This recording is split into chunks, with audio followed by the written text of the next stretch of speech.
François Coq, c'est vrai que c'est glaçant quand même les témoignages qu'on a eus de Natacha Benaïm et du rabbin, parce que franchement, il semble qu'on ait vraiment échappé à un drame.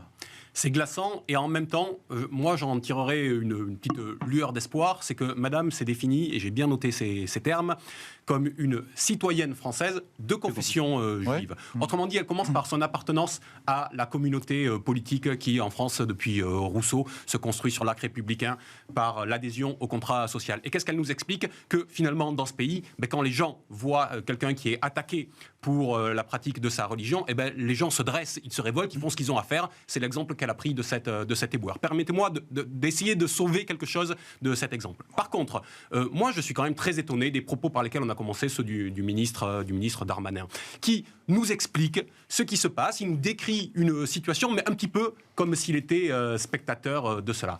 Vous savez, l'article 1 de la loi de 1905, à laquelle je suis extrêmement attaché, la loi de séparation des églises et de l'État, commence, parce que la loi de 1905 est une loi, non pas de privation ou quoi que ce soit, c'est une loi de liberté, commence par le fait de dire que la République assure la liberté de conscience et garantit le libre exercice des cultes. Or, qui est monsieur Darmanin, sinon le ministre de l'Intérieur et des cultes? Et là, il vient nous proposer des explications.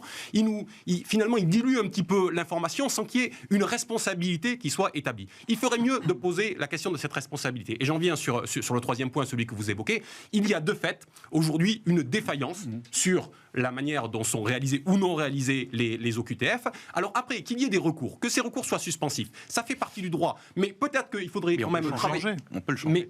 On peut le changer, mais on peut aussi faire en sorte qu'il soit appliqué correctement. C'est-à-dire qu'aujourd'hui, les délais qui sont ceux que l'on connaît, parce qu'on ne met pas les moyens pour traiter les choses en temps et en heure, font qu'il y a un engorgement et qu'au final... Ou que peut-être ces gens